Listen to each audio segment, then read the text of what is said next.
Well, I certainly like the story of the pass at Maya, which I think I'm right in saying was in 1813, and the pass Maya, which was during the Peninsular War, and the 92nd Highlanders with about 2,500 others, total 2,500 soldiers, secured the pass against a French counterattack of 11,000. And Cameron of Fassifern, who was commanding the 92nd, was commanding the 2,500 soldiers in all. And the 92nd were quite determined to make a huge counterattack, and they were defending at that particular moment. The pipe major Cameron began to blow up his pipes, and everybody started to rise and to get going. And the commanding officer told him to shut up and desist. Another ghastly moment came, and again Cameron thought this was time for the counterattack, so he struck up with his pipers, and again the commanding officer told him to desist, upon which he said, "And if you do not let me play, every man in France will be here." However, ultimately he was allowed to play, and the history says that the whole feeling rose and the regiments charged into the French with great success. 350 were lost that day, killed and wounded in the 92nd Highlanders. You will remember that a few days before Waterloo, there was a ball. The Duchess of Richmond, who was one of those beautiful daughters of the Duke of Gordon, who had married the Duke of Richmond, held a ball. And it was during that ball, she asked for soldiers of the 92nd to give a demonstration of reels.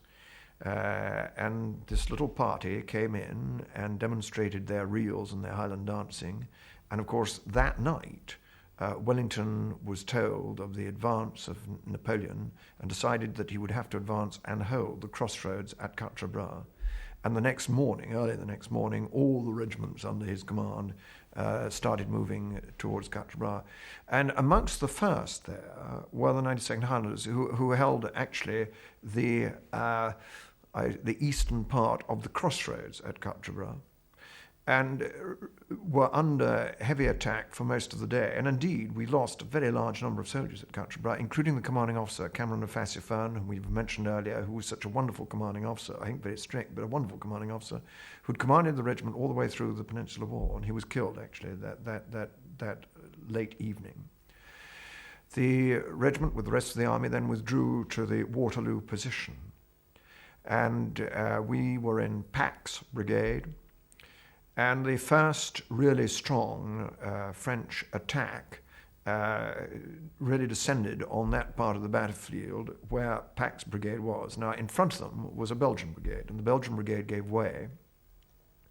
And we, of course, as a regiment, were very weak at this point, and we had lost this very large number of soldiers at Quatre Bras.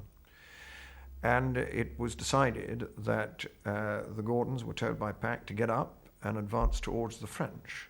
And as they advanced towards the French and gave them a volley, so orders had been given for the Union Brigade, the heavy brigade, to charge. And the Greys, who were part of the Union Brigade, charged through the 92nd, and it is alleged that the 92nd grabbed the stirrup leathers of the troopers of the Greys, and the whole charged into the French. The Greys then charged on through and went right the way up to the French lines. I think I'm right in saying, and again some severe casualties. But the shock action stopped that particular attack by Napoleon's troops.